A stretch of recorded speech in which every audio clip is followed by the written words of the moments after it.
Good afternoon, everybody. First of all, we would like to say thank you very much for taking the time to join us this afternoon for Taylor Hopkinson's IR35 webinar for clients. Just before we get started, I would just like to cover off a few pieces of housekeeping, please, and to cover this off before we introduce the panel. Can I just ask everybody on mute and also everybody's cameras are off? Can we please ask everybody to remain in that way for the period of the session? There is a chat box that's available for sending your questions or comments, and if you have any issues with sound or anything else, please do share that with us in our private chat. The aim of today is to discuss IR35, what it is, how it affects you, what you can do to prepare, and how we intend to support you. We do have a panel of 3 people, and we are recording from the office today. So we're socially distanced, of course, and we don't have any fire alarms planned, but if anything untoward does happen, we will be back with you as soon as possible. So I'll just get started then. First of all, myself, my name is Fiona McRae. I'm the COO of Taylor Hopkinson. I've been with the business since 2010, and my responsibility is to manage the compliance, operations, and human resources for the business internationally. Over to you, Leslie. Thanks, Fiona. I'm Leslie Murray. I'm the Finance Director at Taylor Hopkinson. I've been with the business since 2017 and have responsibility for overall financial matters here at Taylor Hopkinson. Now we're delighted to introduce our expert in tax who is on the call also. Over to you, Mike. Good afternoon, everybody. I'm Mike Herdman from Grant Thornton. I've been with Grant Thornton for 15 years now. Actually been doing tax for a lot longer than that. And I've always concentrated around employment taxes during that time. And of course, IR35 is linked solely to pay-as-you-earn and national insurance. So that's from me. Thanks, Mike. So just really to get into the session now, it does feel like we've been talking about IR35 and the pending changes for a long time. And we are aware that a lot of you may have been working on this since last year. But we're just going to talk through an overview of the changes and then start to look at how we can be supporting you. So over to you, Leslie. Thanks. So just to recap, as I'm sure you're all aware, IR35 refers to the UK's legislation, which is aimed at taxing disguised employment at a rate similar to standard employment. So in this context, disguised employees means workers who receive payments from a client via an intermediary, for example, their own limited company, and whose relationship with their client is such that had they been paid directly, they would be employees of the client. The reform places responsibility for assessing whether IR35 applies onto the private sector end user of the worker services for all payments by medium and large businesses from the 6th of April 2021. Where it is concluded by the end client that IR35 applies, the fee payer, who in this case is us, Taylor Hopkinson, will become responsible for accounting for and paying the related tax and NIC, including the additional cost of employers' NIC to HMRC.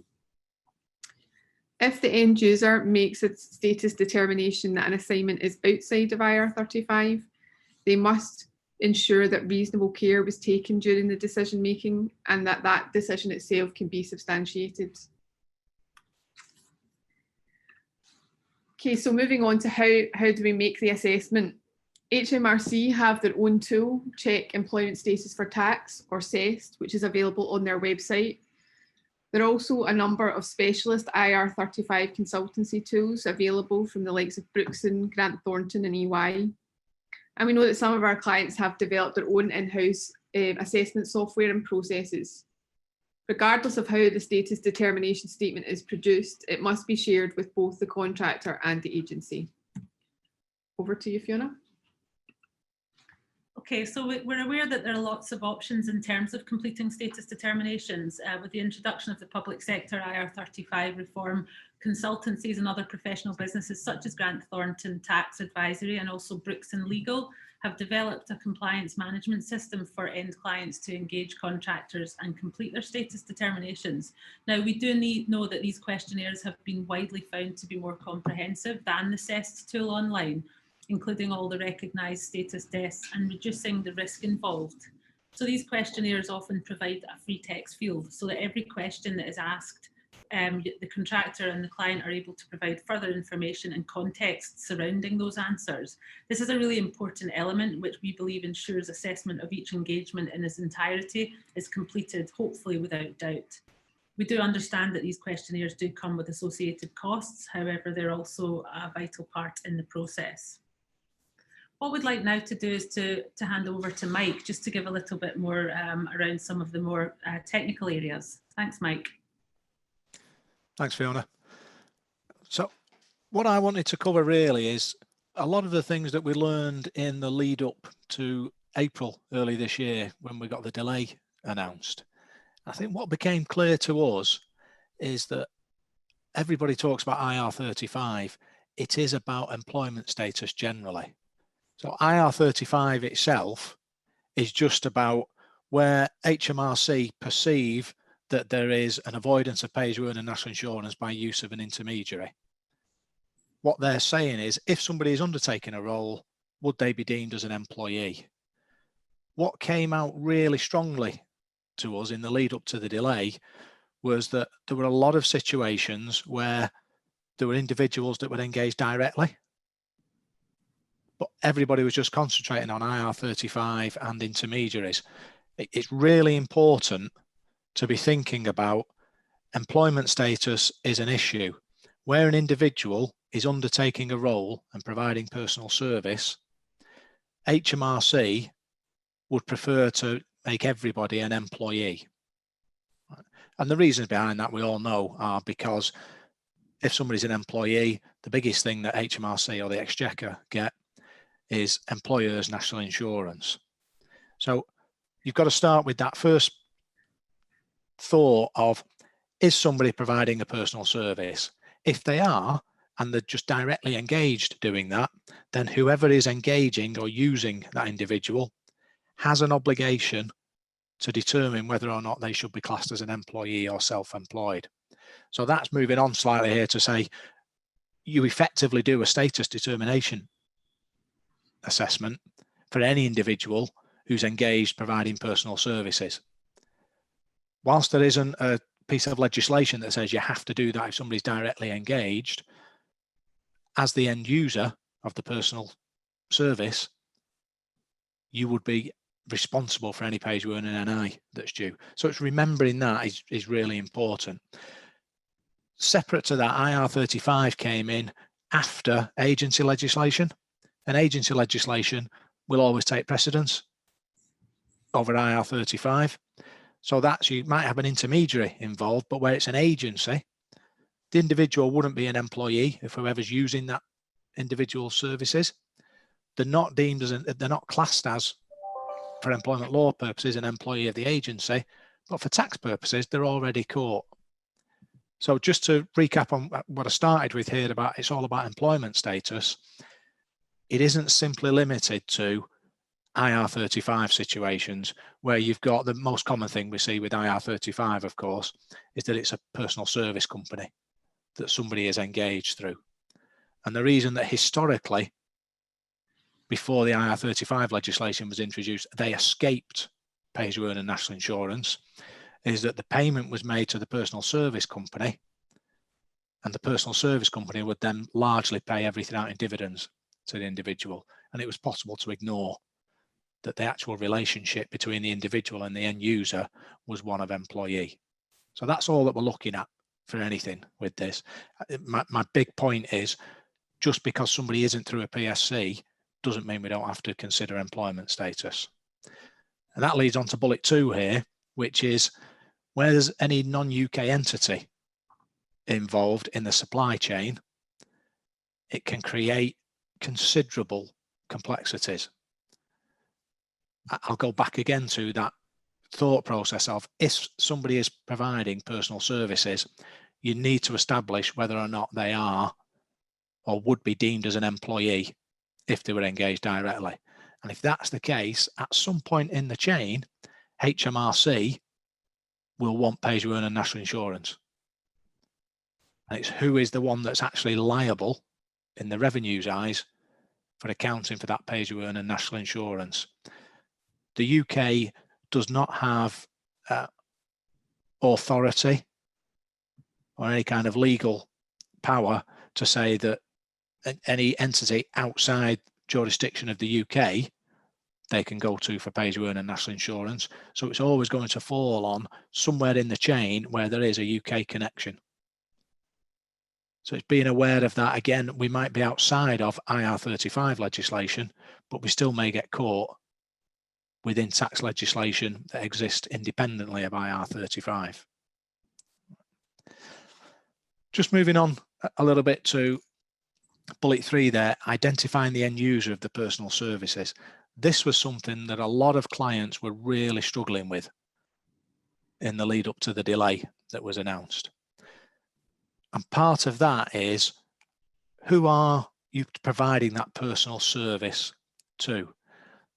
The revenue have now come up with some examples that are reasonable examples of when somebody is providing their personal service to an entity. And that can depend on, so if I give an example from Grant Thornton's perspective, we will undertake an audit for a client.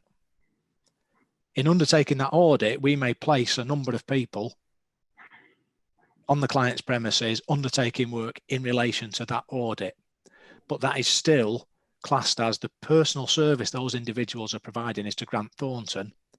Grant Thornton is providing that overall outsourced service of audit to the end client. Separately, a client may say, can you provide us with someone so that we can use them to prepare for the audit that you're going to undertake? Now, in that case, the end user of the personal service would actually be our client. So even though it's very similar, you can see how you can get mixed up between who's actually the end user of the personal services. And I'm certain that Fiona is picking up a little bit later on about who is responsible for making the status determination statement. So again, be aware around who is the end user of personal services. Another thing that we saw leading up to the delay was a lot of businesses saying they're being approached by personal service companies who were then saying they would provide a statement of works for what the work that was being undertaken. Where there is a genuine, what I call a genuine statement of works, i.e. I'm providing a service to you, it's not personal service. So you're setting out almost, this is a project, I'll run the project, etc. I'm not providing you with my personal service. Going back to that, providing the audit point. If there's a genuine statement of works, that would heavily lean towards it being, it's not a personal service, and therefore you don't have to consider employment status.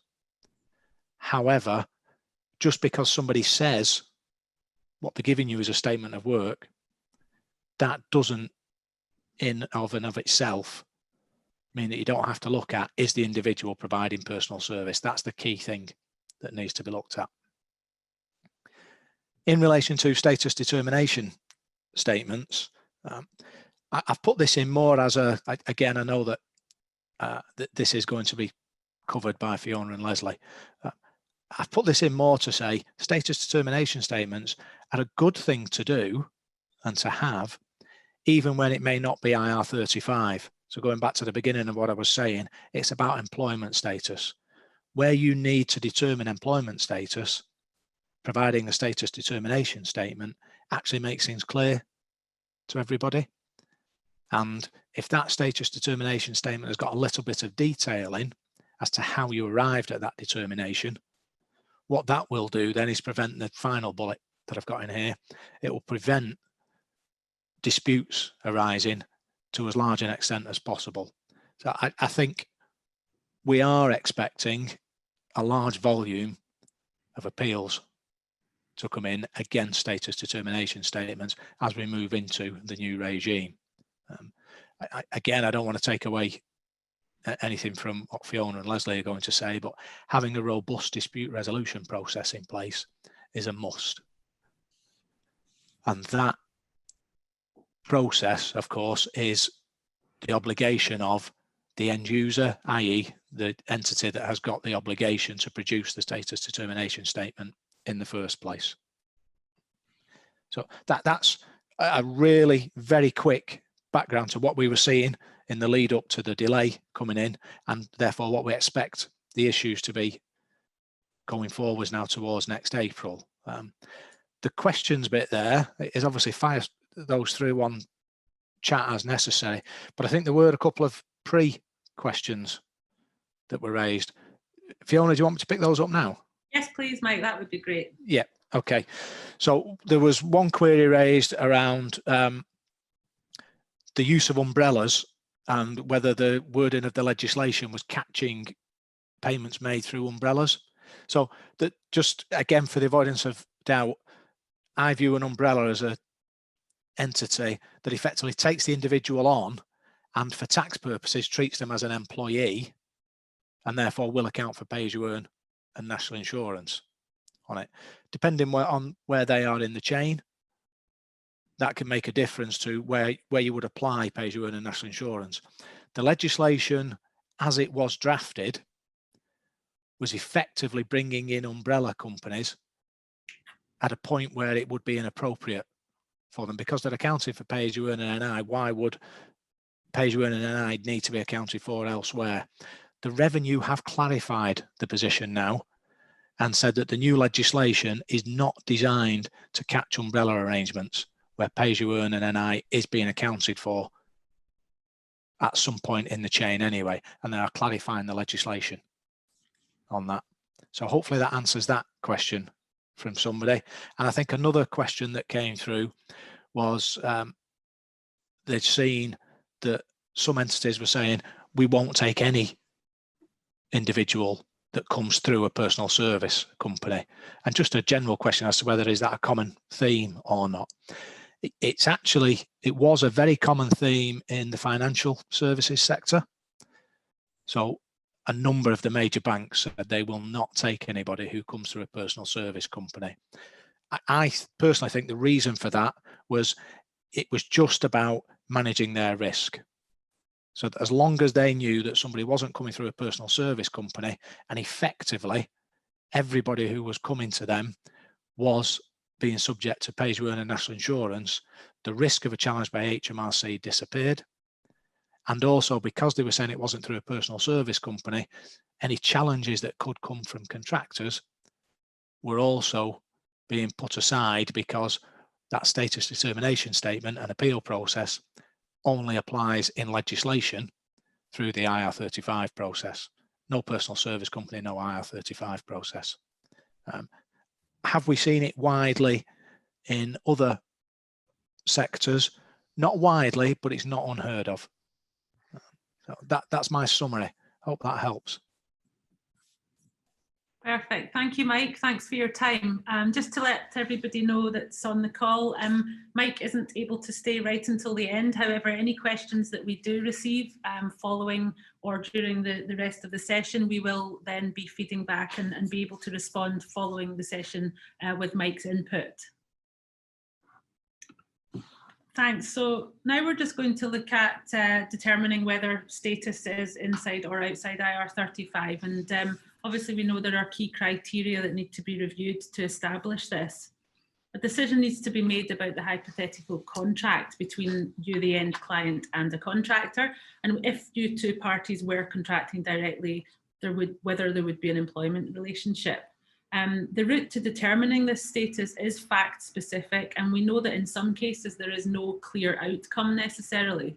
So essentially, if a contractor has similar working conditions, responsibilities and control as an employee of you, the client, would have, then they are likely to be classed inside, and the off-payroll working rules will apply.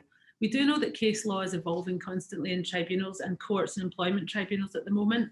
The key factors that determine a contractor's IR35 status, there are many. However, the main ones I'm just going to delve into a little bit more are the three below. So we have substitution.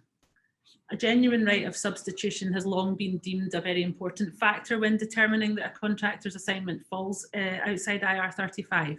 But we know that for this substitution to be considered valid, the right to supply a substitute must be a genuine one. And this means that you, the client, must agree to it in practice.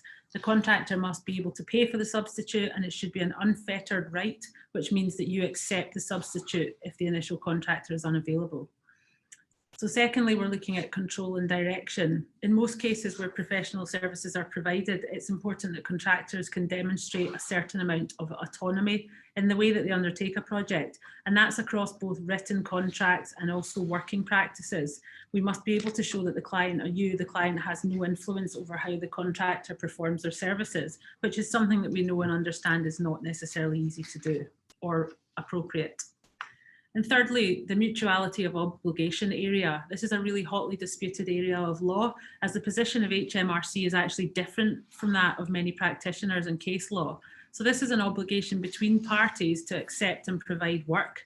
And this is an employer-employee relationship. A mutuality of obligation is easy to establish.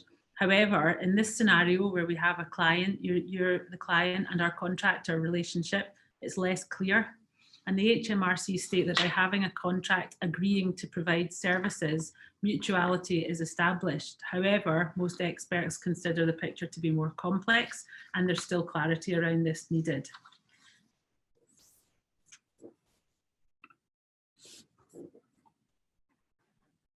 So just moving on now, the process for appeal.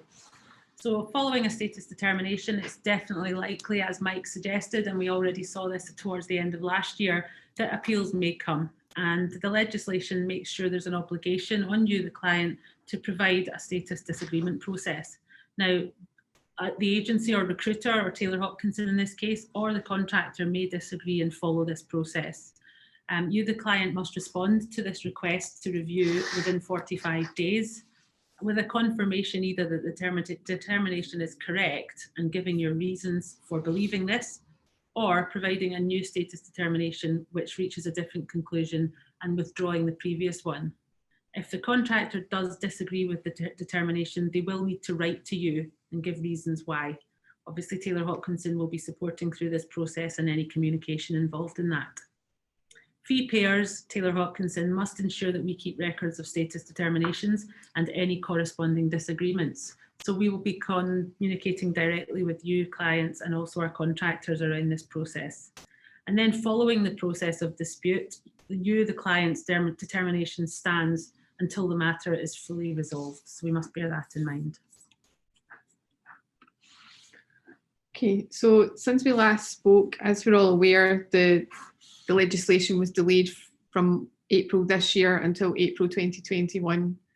In early July, royal assent was given to the legislation, which we believe gives the strongest indication yet that there'll be no further delays to the legislation, and that we are working on the basis this will come into effect from April next year. HMRC have also issued updated guidance. They've made changes to the employment status manual to help businesses that might be affected by the new rules, and that's whether as a supplier or as a recipient of services. These changes include confirmation from HMRC that they won't use any information acquired as a result of the changes to IR35 rules to check whether IR35 should have applied in earlier tax years. There's a new template for businesses to use when responding to a worker who asks if the new rules apply to them. There's also further guidance and examples on how businesses who have decided that IR35 applies to a contract it has with a service provider should calculate PAYE deductions. And lastly, there's new guidance on the interaction between statutory payments and the IR35 rules, explaining how this interacts with the CIS rules. Thanks, Leslie. So now we just wanted to look a little bit at how our clients are responding to the changes. There's obviously a variety of businesses and project types that we're working with, and we're aware that different scenarios are in place for different businesses. A lot of clients are showing a very moderate response to the changes, and they're completing internal audit and risk assessments for all of their positions. These determination assessments should and hopefully will be completed by early 2021, if not before. Taylor Hopkinson are working to encourage and support you to complete this process as soon as possible, starting now ideally. A lot of clients we know are working with external consultants and experts to audit and assess these roles and also implement changes required once these are completed. Again, Taylor Hopkinson are on hand to suggest and introduce experts if required, or at least help with the administration of that process. We also know that some companies are implementing policy changes around their engagement with PSCs, and we're seeing in some cases that ceasing all work with PSCs is a new company policy. This is something that obviously we will work with you on, and we'll make sure that any contractual agreements in place or future are in line with that. There's also an ongoing review of contracts and working practices so that we can understand the potential for alternative models where appropriate only. And then obviously the main factor that we really just keep pushing on, ongoing communication directly with your contractors, also via ourselves, Taylor Hopkinson, and between ourselves, Taylor Hopkinson, and you, our clients, is essential. Okay, so moving on, how can Taylor Hopkinson support post-IR35 assessment? Working on the basis that IR35 assessments are completed by early 2021 and shared with us, Taylor Hopkinson will agree the off-payroll working model to be used with clients, and will also communicate this with the contractors. An updated contract will need to be issued to the contractor, and we'll request additional tax information from them. We'll support both contractors and clients with the appeals process if this is required. From April 2021, we'll then make the deemed employment deductions, and net payments will be paid to contractors. The RTI reporting to HMRC will be made as appropriate. Where the assessment is deemed that the assignment is outside IR35, we'll update our contractors' records with the status determination statements for compliance purposes. Where appropriate or required, we'll issue an updated contract to contractors, but from 2021, contractual payments will continue as normal. It should be noted that any new status determinations will be required for each new assignment.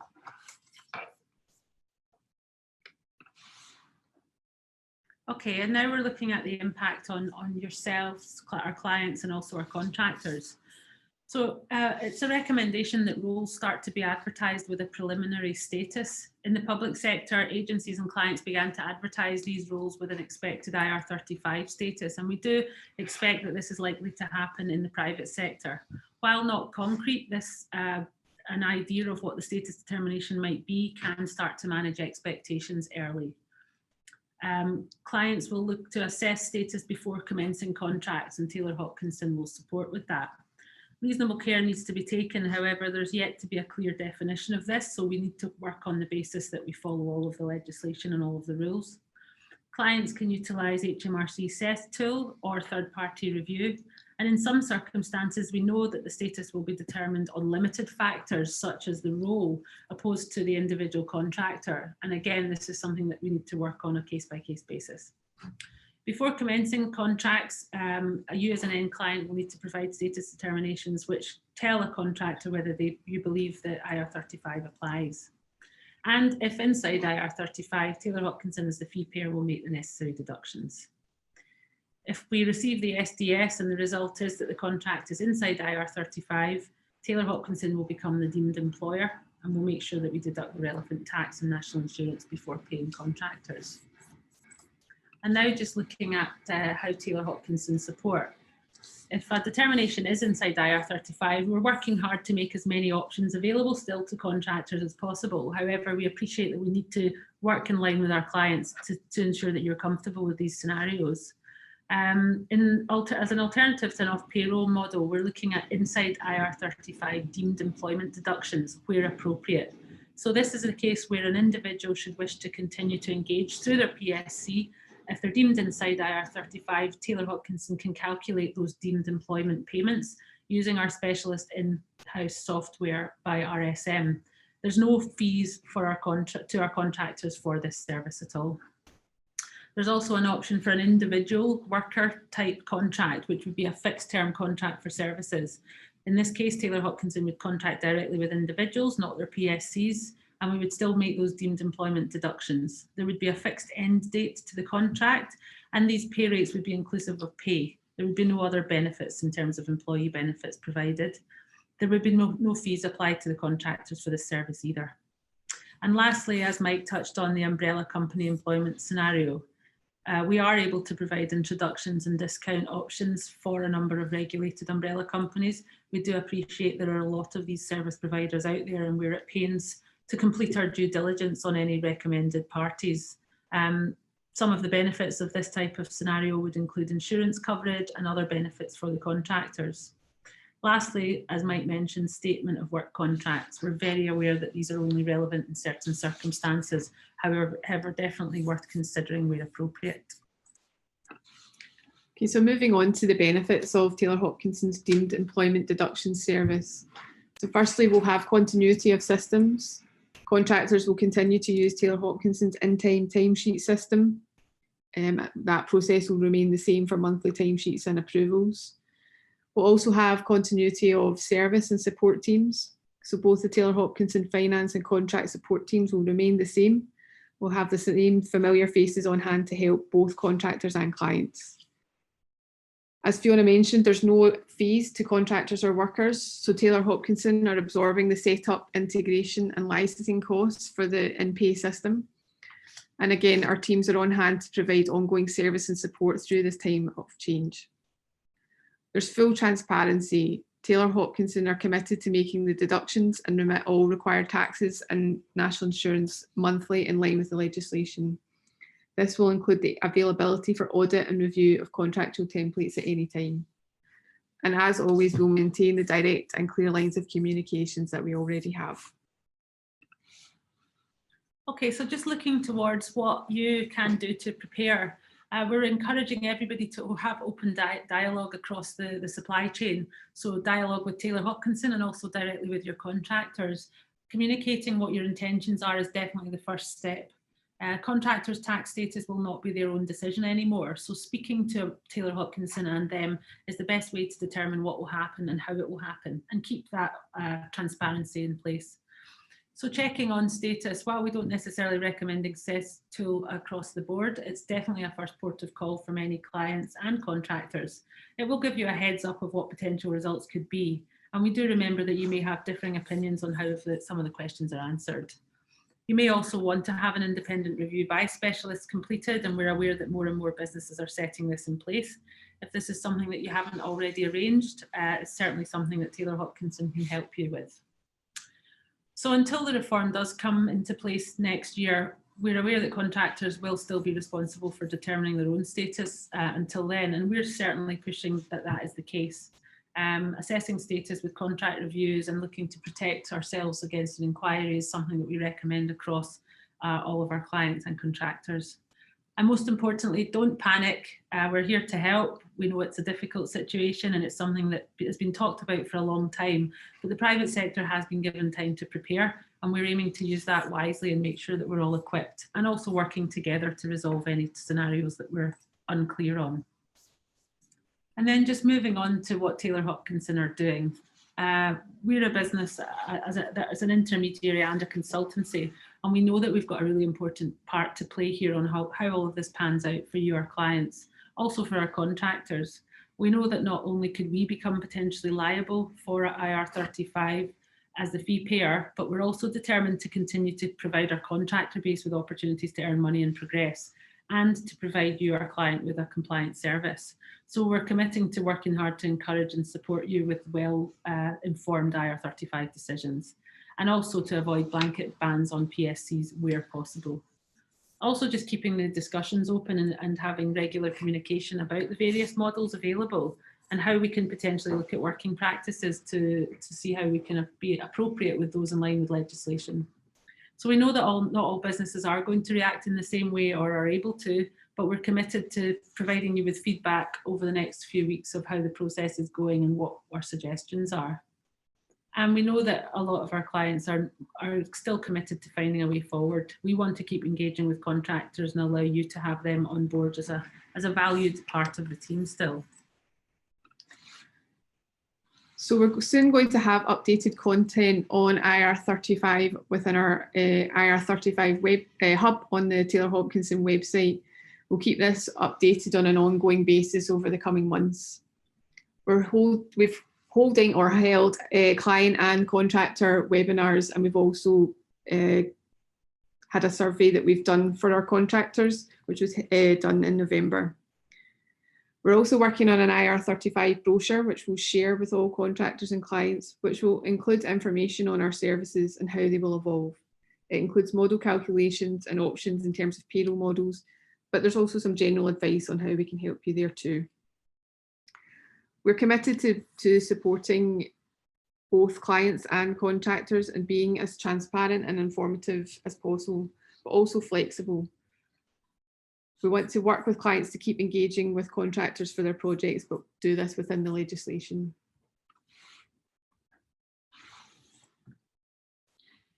So just in terms of what we're going to do moving forward, Taylor Hopkinson are committed to reviewing our framework agreements and our contracts to make sure that there's clauses in place that relate to any of the statutes and determining factors. We'll be sharing those templates with our clients, and we'll be open to discussion around those where needed. Inside IR35 deduction agreement will be put in place for any contractors who are deemed to be inside. And we're putting in place a full process map with an agreed workflow in terms of communication and updates for each client. So we'll be sharing those with you following meetings. Following on from our webinar, we're looking to have another additional session probably at the start of next year. Again, we'll be including a tax and employment law expert, and again, a confidential Q&A session. And lastly, and most importantly, we're keen to have ongoing consultation and face-to-face meetings where possible. We know that most of them may have to be over Zoom in the current climate, but we feel that that communication line needs to stay open. Any relevant contractor agreements which need to be updated will be done in collaboration with you, our clients, as well. So just moving on now, we've had some questions come in while we've been on the session, and we've also got a few that we just wanted to address. We do appreciate that you may have your own questions, either confidentially or specific to your own circumstances, that you would like to share with us offline. So what we will say is that, that following today's session, that we will be sharing the recording and the slides with everybody, and we will also be inviting questions from you directly by email or on a teleconference or meeting as appropriate. So we'll be following up with everybody after today. But for now, just to address a few of the questions that we have here. We've just had one come through from one of our attendees, and it's regarding the scenario of a UK contractor working on a Dutch service agreement. And if that UK contractor is providing services in the Netherlands, do the Dutch entity still have to complete an IR35 check?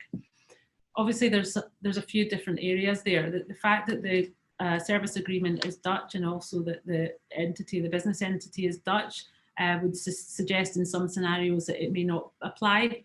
However, a UK contractor with potentially UK tax residency still means that there may be liability with regards to UK tax and national insurance. And we're also aware that a similar employment or disguised employment legislation is in place in the Netherlands. So what we would recommend doing is still completing that review to check for status, because that review will then feed into how the contractual obligations may have to change. So the long and the short of it is we would still recommend doing that completed status determination, and we're on hand to discuss that further with you afterwards. So we've got some questions here that we wanted to address that we know that are fairly commonplace. Do contractors receive employment rights if they're inside IR35? Leslie, I'll let you answer that one.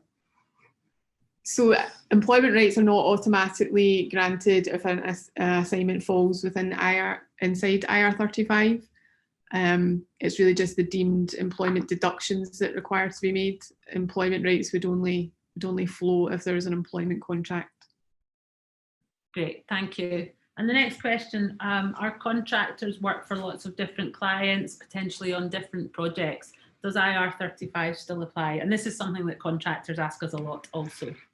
So the IR35 legislation is specific to the assignment rather than the contractor themselves. So they may work on some assignments that are within IR35 legislation and some that are outside.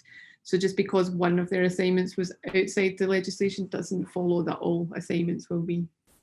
Thanks, Leslie. Next question is, what measures or actions can Taylor Hopkinson take in the event that contracts need to be terminated due to IR35? I mean, in this scenario, obviously, we're on hand to provide our services, and we'll manage that in the most professional way we can.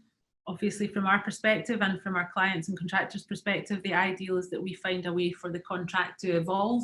Even if the terms need to change, if it's possible for it to carry on, then we can allow that to happen with new terms. If that's definitely not possible, then any termination would be managed in a confidential way, and make sure that a professional approach is taken to that. It's something that we know will happen in certain scenarios, but certainly we'll be trying to help you avoid that at all costs. So another question we've had is in terms of current contracts. When you have a contract that's flowing into or beyond April 2021, if, for example, a contract ends in July 2021 and it's deemed inside, when would that sort of change in terms of the contractual obligations take place? Leslie? So we would work with both clients and contractors to update their current contract so that the correct contract is used from April onwards. But any deductions would only be applicable from the date the legislation takes place in April, and they would remain as is up until that point. Okay, and in terms of fees, are there any fees from Taylor Hopkinson in relation to the administration? Taylor Hopkinson won't be charging any fees to contractors, and we won't be charging any fees relating to IR35 to clients either. So any negotiation or change on rates or any additional contractual requirements will be addressed separately. However, we will be absorbing the costs of the services that we're providing. And lastly, we've got, why doesn't the substitution clause in a standard contract cover IR35? I think I did touch on that briefly earlier. Just to reiterate, it can, but only in the scenario where it's been agreed to by you as a client in practice, and an unfettered right of substitution means that you as a client must accept a substitute if the initial contractor is unavailable. So that's just really the tip of the iceberg in terms of the questions we know that people will have. What we would, as I said, like to do is invite everybody in follow up to today's session. When we share the slides and the recording, please do respond to us, and we would be keen to set up a call to discuss your own situation further with you over the coming week or two.